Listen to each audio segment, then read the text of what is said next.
நல்லா புரிஞ்சுக்கோங்க. சாய்பாபா வணங்கினதுக்கு அப்புறம் சோதனைகளும் துன்பங்களும் வேற வெளிப்படுத்தப்பட்ட உண்மைகள் மூலமா நீங்க அதிர்ச்சி அடைந்திருந்தாலும் அத்தனையும் நல்லதுக்கே நினைச்சுக்கோங்க. கடவுளுடைய கண் பார்வை உங்க மீது இருக்கிறதால, அவருடைய இரக்க பார்வை உங்க மீது இருக்கிறதால தான் இந்த மாதிரியான விஷயங்கள் நடக்குது. இதை எப்படி சால்வ் பண்ணணும் அப்படின்றது தான் இந்த பதிவோடைய நோக்கம். இந்த பதிவை பார்த்த உடனே சட்டுன்னு கேட்டுருங்க. 8 மணிக்கு பதிவு பப்ளிஷ் ஆகுதுன்னா 8:30க்குள்ள மேக்சிமம் உள்ள வந்து கேட்டுடுங்க. ஏன்னா அப்போ தான் எல்லா பதிவுகளும் எல்லாருக்கும் போய் சேரும். நீங்கள் எந்த அளவுக்கு இந்த பதிவை கேட்குறதுல ஆர்வமாக இருக்கீங்களோ அந்த அளவுக்கு யூடியூப்காரவங்க நிறைய ரெக்கமெண்ட் பண்ணுவாங்க. இது சாயப்பாவோட பக்தர்கள் மட்டும் இல்லை, அத்தனை நல்ல உள்ளங்களுக்கும் இனி அன்பே சாய் பதிவுகள் போய் சேர வேண்டும். அதற்கு நீங்கள் வாய்ப்பை கொடுக்கணும். நீங்கள் வாய்ப்பு மற்றவங்களுக்கு கொடுத்தீங்கன்னா கடவுள் உங்களுக்கு மிகப்பெரிய வாய்ப்புகளையும் மிகப்பெரிய அற்புதத்தையும் செய்தே தீருவார். நிச்சயமாக இது அன்பே சாய் குடும்பத்தில் எல்லோரும் பார்க்க வேண்டிய ஒரு கட்டாய பதிவு. ஓம் சாயிரா சாயிரா, ஓம் சாயிரா சாயிரா, ஓம் சாயிரா சாயிரா, அன்பே சாயிரா, பேரன்பே சாயிரா, அகிலம் தளிக்க ஆத்மா விழிக்க அனுதினம் சாயிரா, எங்கள் அன்பே சாயிரா.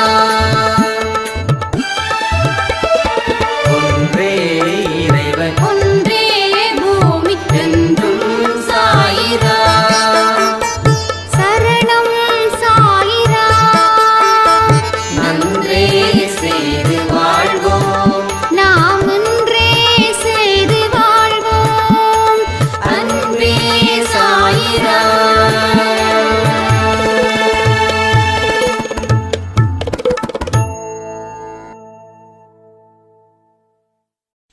சாய்ராம். என் உயிரின் உயிரானவர்களே, ஒரு மாபெரும் திருப்புமுனைய என்னுடைய சாயப்பா எனக்கு ஏற்படுத்தி என்னுடைய மனக்குமரல்களை நிச்சயமா நிறைவேற்றுவார் அப்படின்னு ஒரு சாய்ராம் வந்து கமெண்ட் பண்ணியிருந்தாங்க. உங்களுக்குள்ள இருக்கக்கூடிய நம்பிக்கையும் உங்கள் மேல வச்சிருக்கக்கூடிய அன்பும் உங்க மேல வச்சிருக்கக்கூடிய பாசமும் உங்க வாழ்க்கையையே மாத்துது. தன்னை விரும்பாதவன் எந்த உயிரினத்தையும் விரும்ப மாட்டான்.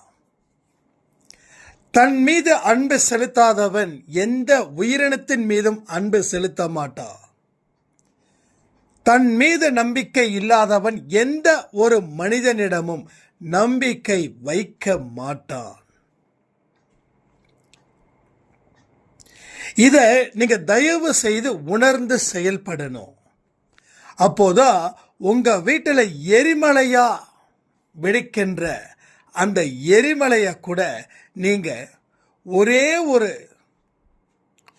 சின்ன காத்தின் மூலமா அந்த எரிமலையை கூட உங்களால் அணைக்க முடியும். ஒரு சின்ன காற்று ஜஸ்ட் அது ஊதி விடுவீங்க இல்லையா, அந்த மாதிரி.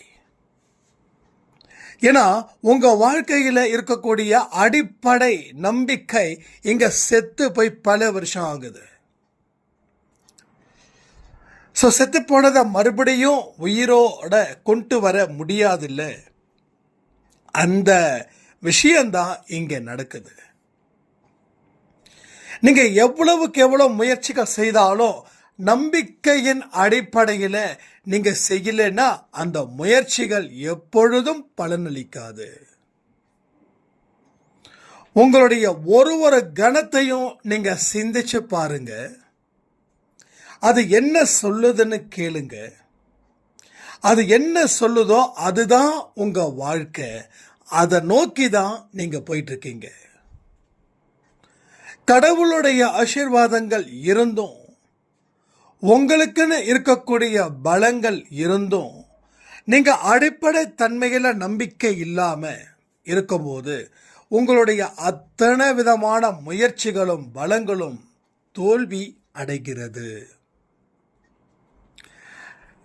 இன்னைக்கு காலையில கூட ஒரு மெடிடேஷன் பண்ணும்போது பல விஷயங்களை ஏன் நாம சரியா செய்யல அப்படின்றது போல எனக்குள்ள ஒரு தாக்கத்தை கடவுள் ஏற்படுத்தினாரு. அன்பேசாய் குடும்பம் பெருசா பரவி இருக்கு, நல்லா வளர்ந்துருக்குது. ஆனாலும் எடுக்கக்கூடிய முயற்சிகள் ஏன் தோல்வியில இருக்குது அப்படின்னா, உண்மை தன்மையை புரிஞ்சுக்காம உண்மையை ரிஜெக்ட் பண்ணக்கூடிய மனிதர்களா நாம வாழ்வதாலையும், எந்த ஒரு விஷயத்தையும் ஏற்றுக்கொள்ளக்கூடிய பக்குவம் இல்லாததாலையும் நம்ம வாழ்க்கையில தொடர்ந்து தோல்விகள் வந்துகிட்டே இருக்குது. இதுதான் உங்க வாழ்க்கைய சீரழிக்குது. சிறப்பா செயல்பட முடியாத அளவுக்கு அது மிகப்பெரிய கஷ்டத்தையும் மிகப்பெரிய துன்பத்தையும் உங்களுக்கு கொடுக்குது. இதன் மூலமா உங்களுக்கு யாரு நல்லவர்கள் யாரு தீயவர்கள் அப்படின்னு பிரிச்சு பார்த்து, யாரெல்லாம் ஒரு காலத்துல உண்மையா உயிரா உங்க கூட இருந்தாங்களோ அவங்கெல்லாம் இன்னைக்கு உங்களுக்கு துரோகம் செய்பவர்கள் போல உங்க கண்களுக்கு காட்சி அளிக்கிறார்கள். ஸோ நம்மளுடைய ஒவ்வொரு முயற்சியும் தோல்வி அடையும் போது அந்த தோல்விகள் இன்னொருத்தர் பேர் மேல நம்ம சுமத்துறோம். அது கடைசியில வெற்றி இல்லாமலே போகுது. ஸோ நிதானமா யோசிக்க நம்ம தவறிட்டோமா அப்படின்னு கேட்டா நிச்சயமா அதுதான் உண்மை. பலவிதமான கஷ்ட நஷ்டங்கள், பலவிதமான துக்கங்கள் அடிப்படையில் ஒரு மனுஷனுக்கும் இருக்குது. வீட்டுக்கு வீடு வாசல் அப்படின்றது போல ஒவ்வொரு மனுஷனுக்கும் தன்னுடைய தகுதிக்கு மீறி துன்பங்களும் இருக்குது. ஏன் தெரியுமா? அவன் சிறப்பா செயல்படல அப்படின்ற ஒரே ஒரு விஷயத்தினால அவன் பாதிக்கப்பட்டிருக்கான். கடைசியில் என்ன ஆகுது?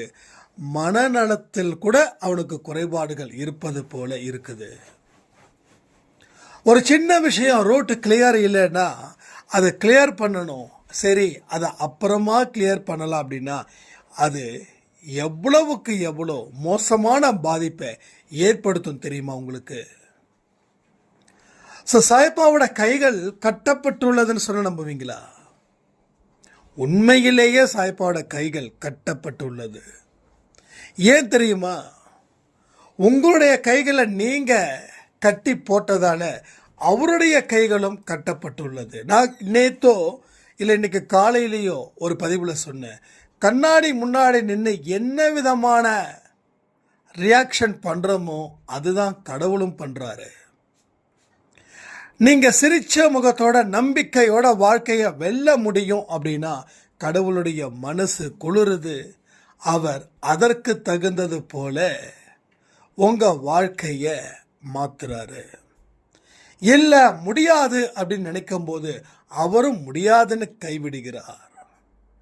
அவர் கைவிடுவதும் கைப்பிடிப்பதும் உங்களுடைய மனநிலையில இருக்கக்கூடிய நம்பிக்கையை பொறுத்தே தவிர வேற எதுவுமே இல்லை.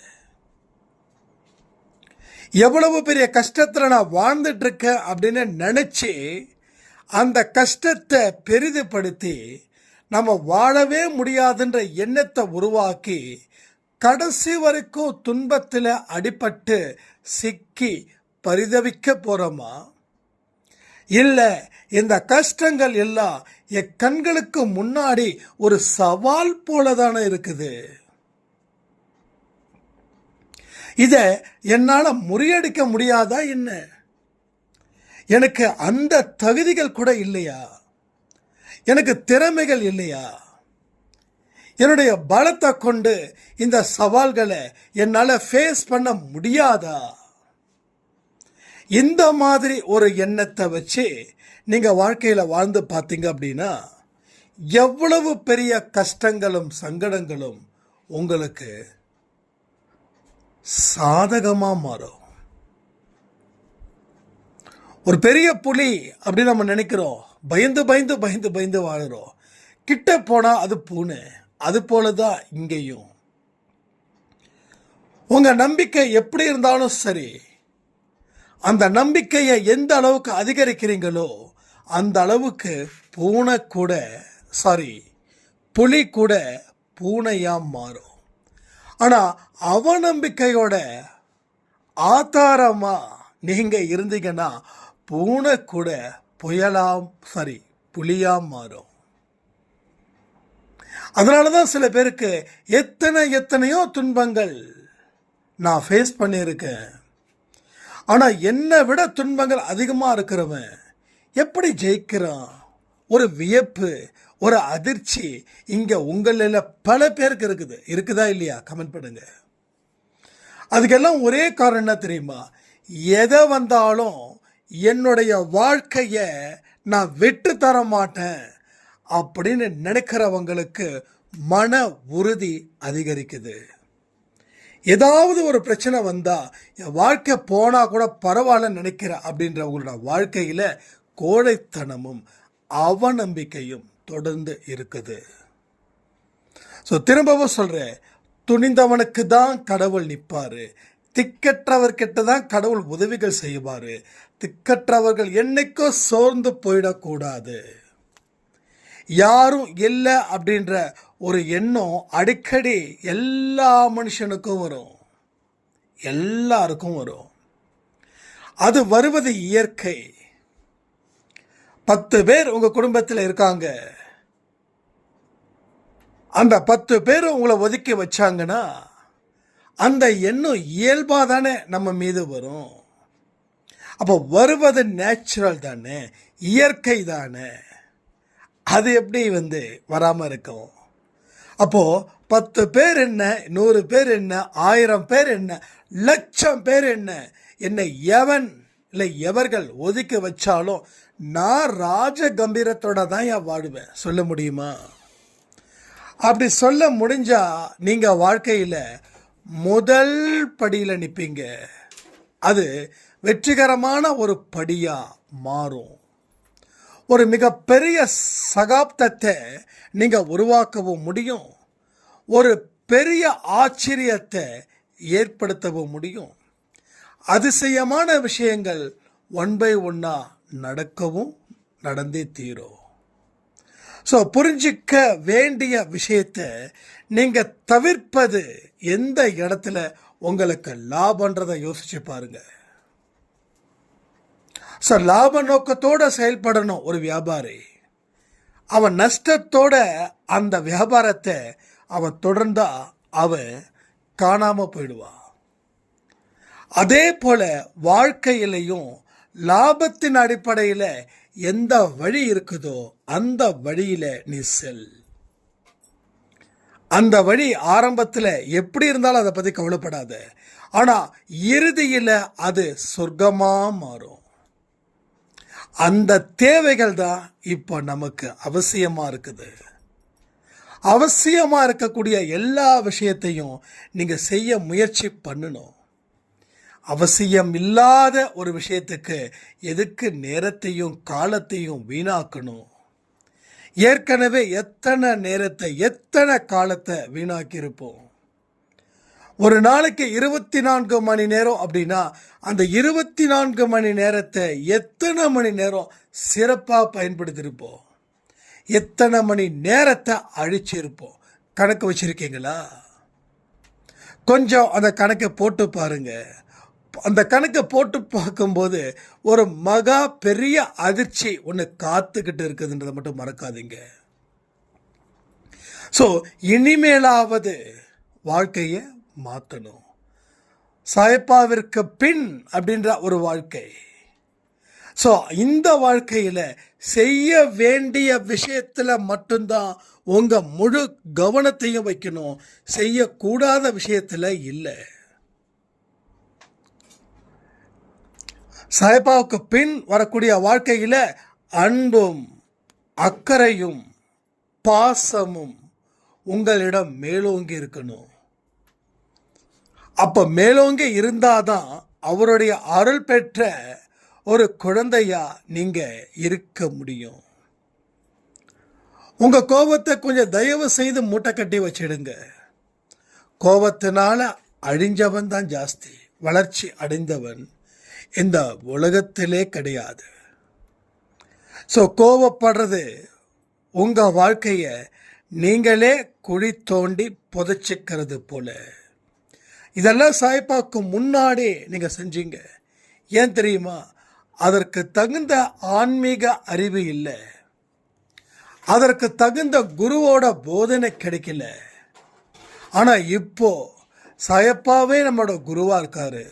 அவருடைய போதனைகளை நாம் மனதார ஃபாலோ பண்ணும்போது பிறர் நம்மளை பாராட்டும்படியாக அது நடக்குது.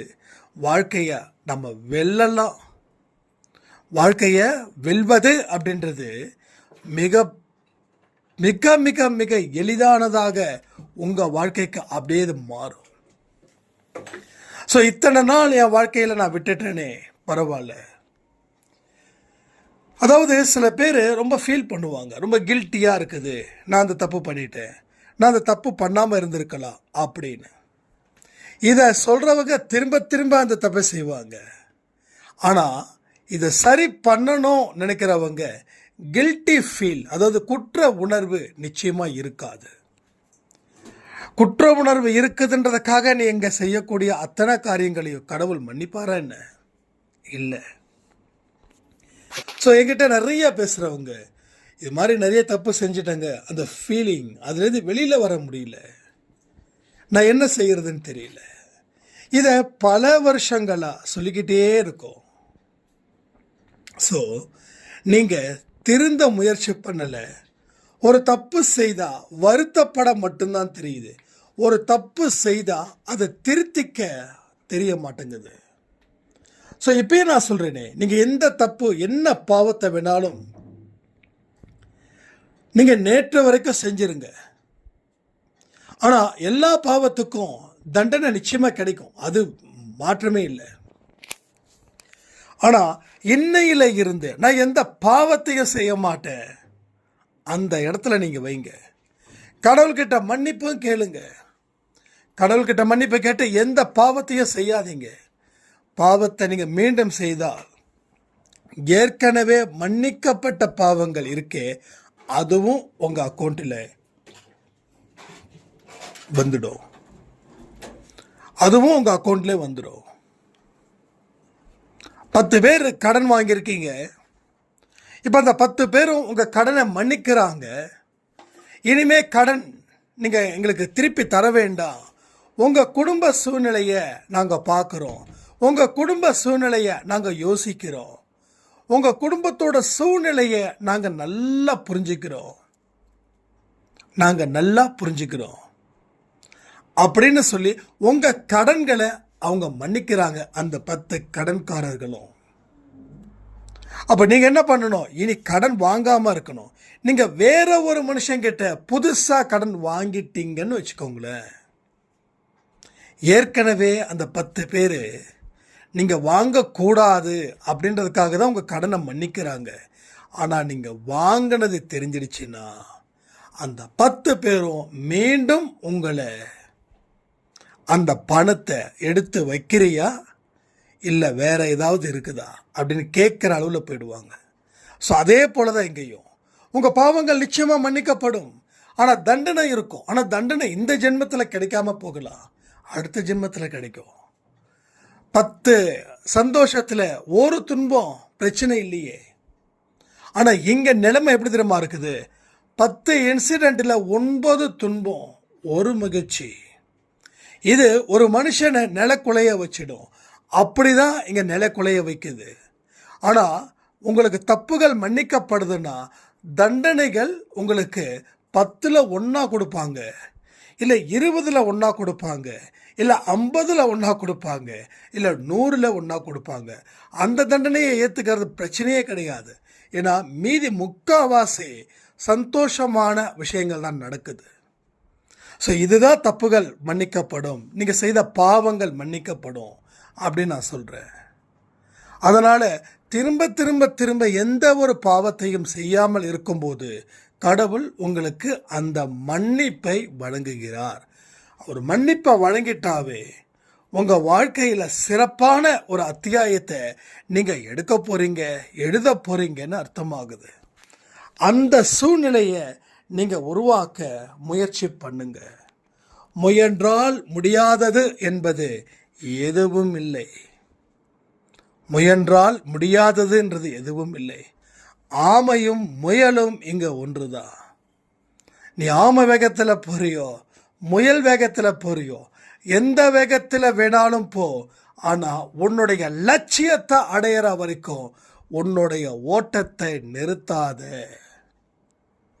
உன்னை சுற்றியும் ஏகப்பட்ட விஷயங்கள் உன் மனசை திரும்புவதற்கு உண்டான அத்தனை விஷயங்களும் நடந்தே தீரும். நாம் நல்ல சாய்ப்பாவை வணங்கணும், இனி பிரச்சனையே இருக்காது அப்படின்னு நினச்சி வணங்கும்போது வீட்டில் ஒரு பெரிய பிரச்சனை வெடிக்கும். உங்களுக்கு அது மாதிரி வெடிச்சிருக்குதா? சொல்லுங்கள், வெடிச்சிருக்குதா? ஏன் வெடிக்குது, எதுக்கு வெடிக்குதுன்னு தெரியுமா? தெரியலன்னா கேட்டுக்கோங்க. அதாவது உங்கள் வாழ்க்கையில் அவர் வந்துட்டாரு, அவர் உங்கள் கையை பிடிச்சிட்டாரு அப்படின்னா உங்களுக்கு பிரச்சனைகள் இல்லைன்னு உண்மைதான். ஆனாலும் அந்த இடத்துல மாயை ஒரு ஜர்க்கு கொடுக்கும், ஒரு பெரிய பிரச்சனையை உருவாக்கியே தீரும். சில பேர் உருவாக்காமல் இருக்கலாம், ஆனால் பல பேருக்கு உருவாயிருக்கும். அந்த அந்த அனுபவத்தையும் நான் அடைஞ்சவன்றதால தான் இவ்வளோ தூரம் சொல்கிறேன். ஆனால் அதை தாண்டிட்டோம் அப்படின்னா அப்பேற்பட்ட பிரச்சனை இனி வாழ்நாள் முழுவதும் வராது, வாழ்நாள் முழுவதும் வராது. ஸோ அன்னைக்கு வரும். அன்னைக்கு சில பேர் என்ன பண்ணுவாங்க, நான் சாய்பாவை வணங்கினேன், ஆனால் வணங்கினதுக்கு அப்புறம்தான் எனக்கு பிரச்சனை பெரிய இடத்துல வெடிச்சது, அதனால் நான் அவரை மனதளவில் பிரார்த்தனை பண்ண ஆரம்பிச்சிட்டேன், அவரோட ஃபோட்டோஸ்லாம் எடுத்து ஓரங்கட்டி வச்சுட்டேன் அப்படின்னு. அப்போது எடுத்த முதல் சோதனையில் நீ தோல்வியை தழுவிட்டேன்னா அப்போ எப்படி அவர் காப்பாற்றுவார்? ஸோ நம்பிக்கை எங்கே போச்சு? வாழ்ந்தாலும் விழுந்தாலும் இவருடன் அப்படின்னு ஒரு வார்த்தை சொல்ல முடியுமா? சொல்லுங்க, மனதார சொல்லுங்க. நீங்கள் யாரெல்லாம் மனதார சொல்கிறீங்களோ அவங்களுக்கெல்லாம் நல்லதே நடக்கும். நான் நிச்சயமாக சொல்கிறேன், நல்லதே நடக்கும். எவ்வளவுதான் சரி. ஒரு சாய்ராம் சொன்னாங்க, நல்ல சூப்பர் சாயப்பா இனி என் வாழ்க்கையில் அவர் தான் சொல்லி ஷீரடிக்கெல்லாம் போயிட்டு வந்தோம். மிகப்பெரிய அளவில் பூகம்பம் வெடிச்சது. வீட்டுக்கு வந்ததுக்கப்புறம் என் கணவர் அத்தனை கடனை வாங்கி வச்சிருந்தாரு, எனக்கு ஹார்ட் அட்டாக்கே வந்தது போல் ஆயிடுச்சு. கடவுளே, ஷீரடிக்கு போயிட்டு இப்படி ஒரு மோசமான ஒரு செய்தியை நீ எனக்கு கொடுக்கறியே அப்படின்னு நினச்சி நான் அழுதேன். அந்த நேரத்தில் அன்பே சாயில் ஒரு ஆடியோ வந்தது, நான் உனக்கு சோதனைகள் கொடுப்பேன், அதை தாண்டி வா. உனக்கு வழங்கப்பட்ட சோதனைகள் உனக்கு தேவையானதே தவிர நான் உன்னை எந்த இடத்துலையும் தண்டனை கொடுத்து சோதனைக்கு தாங்கிறியான்னு சொல்லக்கூடியவன் இல்லைன்னு நான் ஒரு வார்த்தை சொன்னேன். அது இன்றைக்கி இந்த அம்மா சொன்னாங்க, அதை எனக்கு டக்குன்னு ஞாபகத்துக்கு வருது. இது நடந்தது எப்பயோ, அவங்க இன்றைக்கி ரொம்ப நாள் கழித்து நான் அது மாதிரி சொன்ன ஞாபகம் இருக்குங்களா அப்படின்னு. எனக்கு இப்போது அவங்க நான் ரிப்ளை கூட பண்ணவே இல்லை, அதை அந்த பதிவில் சொல்கிறேன். அப்போ அந்த பதிவை கேட்கும்போது அவங்க ஒரு விஷயத்தை கன்ஃபார்ம் பண்ணாங்க, நல்ல வேளை நம்ம கணவருக்கு இவ்வளவு கடன் இருக்குதுன்னு இப்போ நமக்கு தெரிஞ்சுதே. இன்னும் 5 வருஷம் ஆயிடுச்சிருந்த கடன் ஏகப்பட்டது வாங்கியிருப்பாரு. அதுக்கப்புறம் எனக்கும் மனசு வயசு எல்லாமே ஆயிருக்குமே, இப்போதைக்கு பரவாயில்லையே அப்படின்னு நினச்சி நான் என்னுடைய படித்த டிகிரியை வச்சு பேங்க்கில் லோனை வாங்கி நானும் என்னோடய கணவர் வியாபாரத்தை சரி பண்ணி அதில் இருந்து வரக்கூடிய வருமானத்தை கட்டி இன்றைக்கி நாங்கள் கிளியராக இருக்கோம். அந்த சோதனைகள் கூட எங்கள் வாழ்க்கையில் வந்தது எவ்வளவு நல்லது அப்படின்றத நான் தெரிஞ்சுக்கிட்டேன். ஸோ நிறைய விஷயங்களை நாம் ஏகப்பட்ட ஓட்டைகளை வச்சு தான் அதை அடைக்கணும்னு நாம் நினைக்கிறோம். நல்லா யோசிச்சு பாருங்களேன்.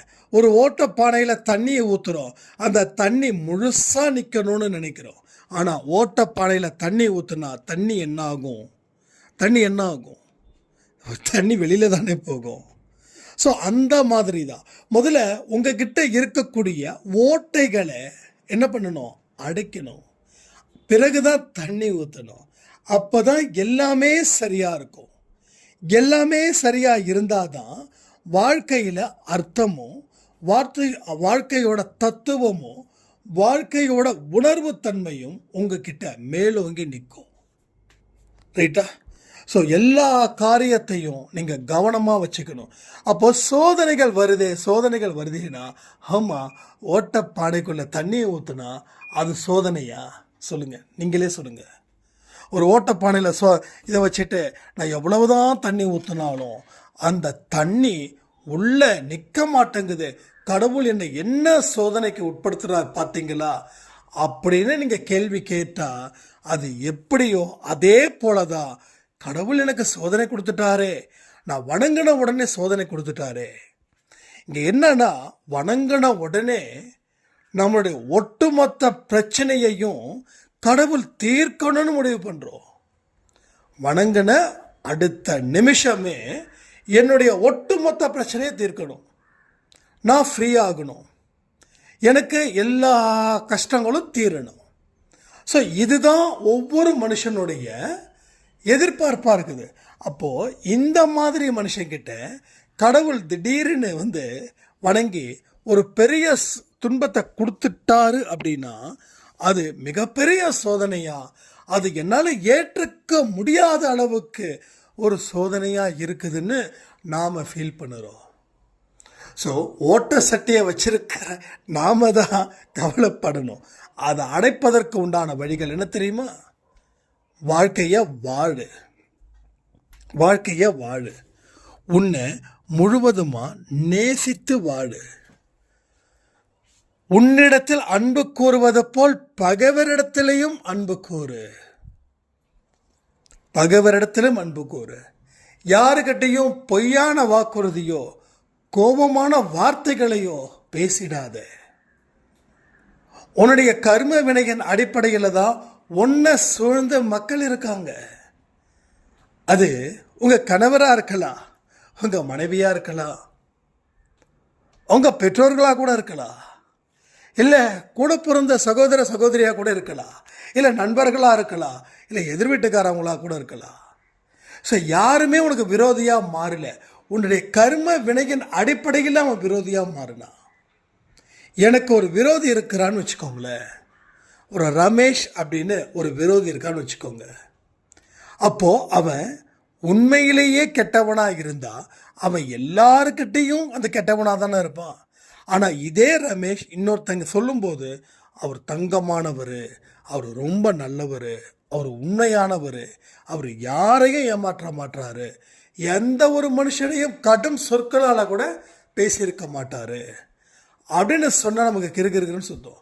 ஏண்டா ரமேஷ், மற்றவங்கிட்டலாம் நல்லவு மாதிரி இருக்கிறியே, எங்கிட்ட மட்டும் ஏன்டா இப்படி இருக்கிற அப்படின்னு நம்ம கேட்கும்போது தான், யோசிக்கும்போது தான் உன்னுடைய கர்ம வினையின் செயல்களினால் ஒரு உருவம் தேவைப்படுது.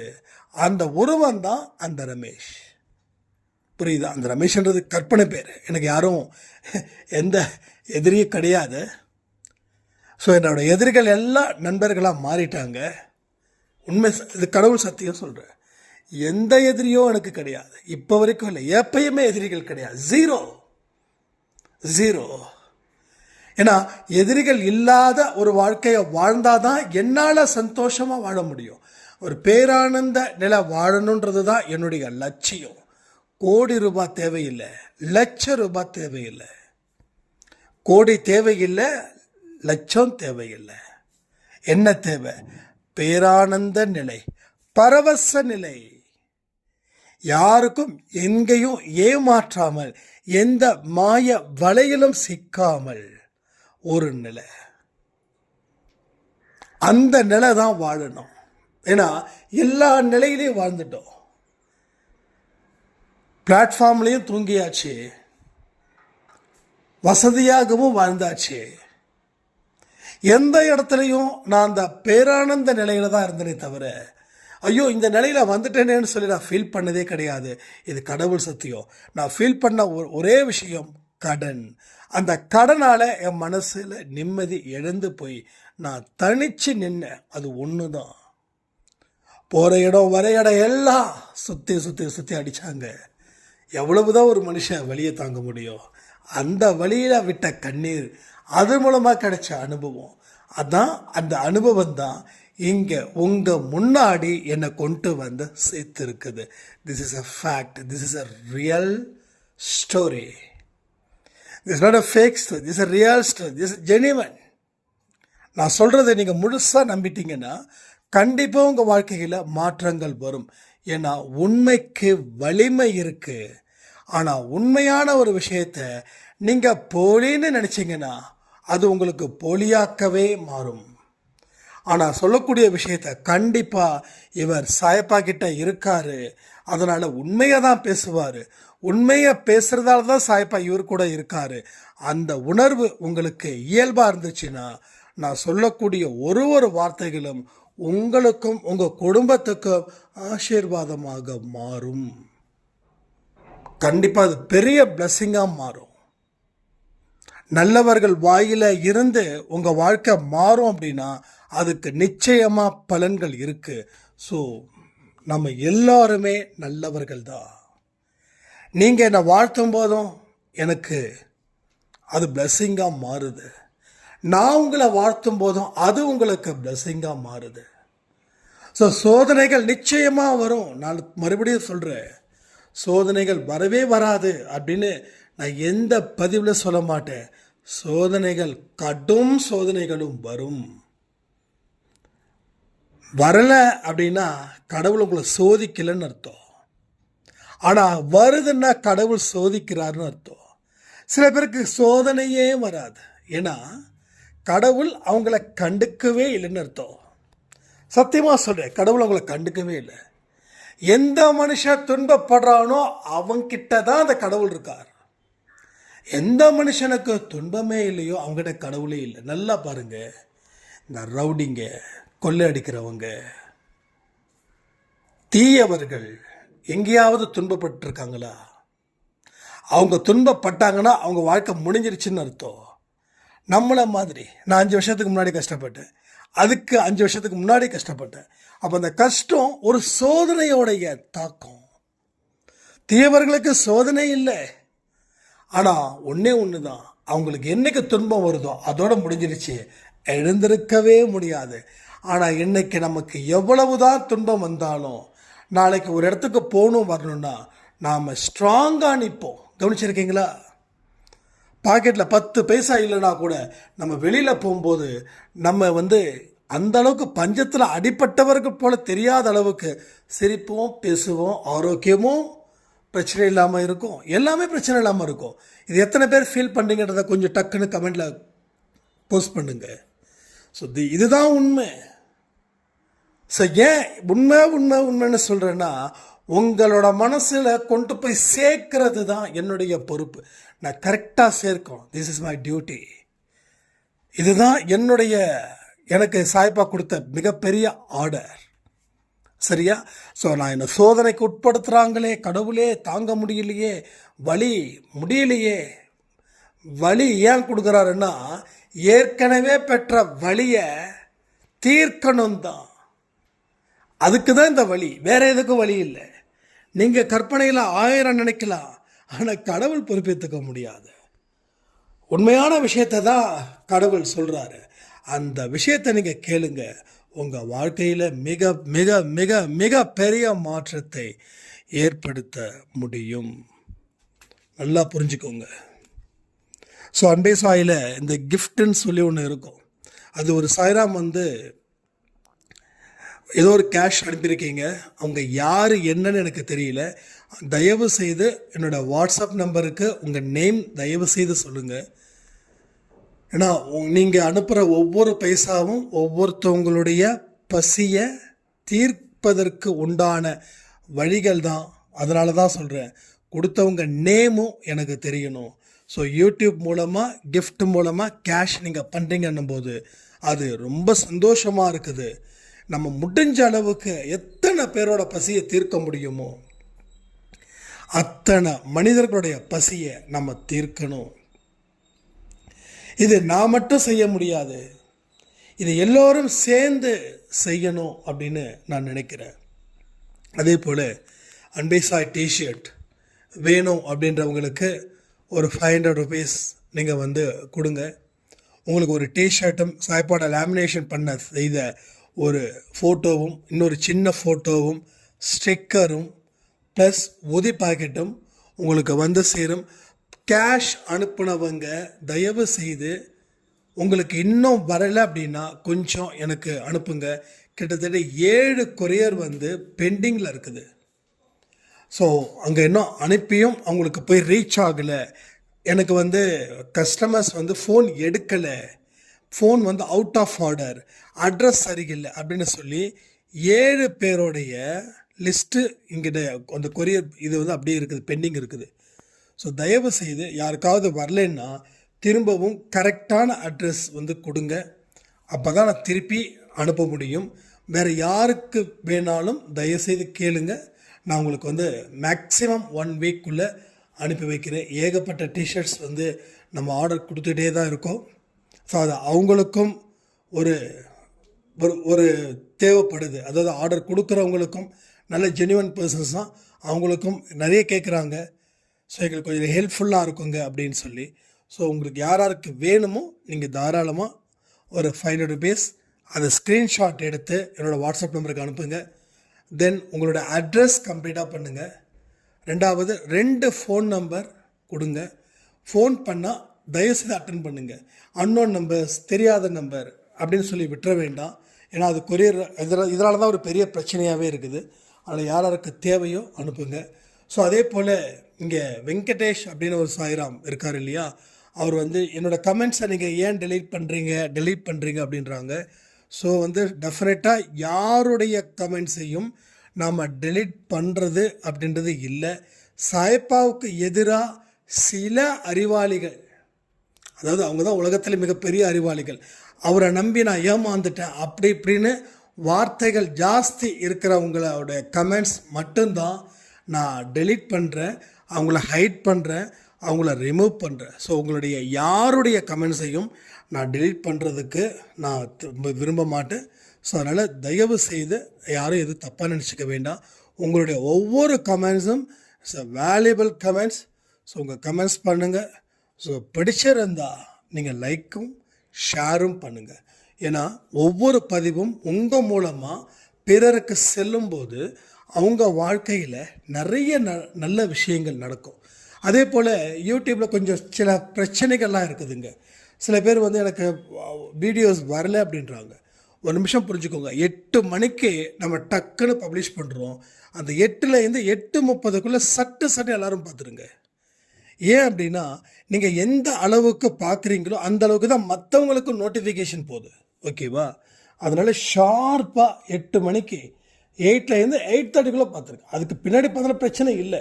ஏன்னா எல்லாருக்கும் நோட்டிஃபிகேஷன் போகணுன்னா நீங்கள் எந்த அளவுக்கு அந்த 8 மணிக்கு என்கேஜாக இருக்கீங்களோ அந்த அளவில் தான் அது நம்ம சரி பண்ண முடியும்.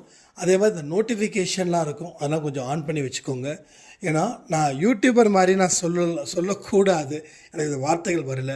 ஆனால் நம்ம பதிவு கஷ்டப்பட்டு எல்லாருக்கும் போய் சேரணும்னு சாய்ப்பா விரும்புகிறாரு இல்லையா, அதனால தான் இந்த விஷயத்த சொல்கிறேன். ஸோ நல்லபடியான ஒரு வாழ்க்கையை நம்ம வாழ்வோம், சாதிப்போம்னு சொல்லி இந்த பதிவை நான் முடிக்கிறேன். ஜெய் சாய்ராம். ஓம் சாயிரா சாயிரா, ஓம் சாயிரா சாயிரா, ஓம் சாயிரா சாயிரா, அன்பே சாயிரா.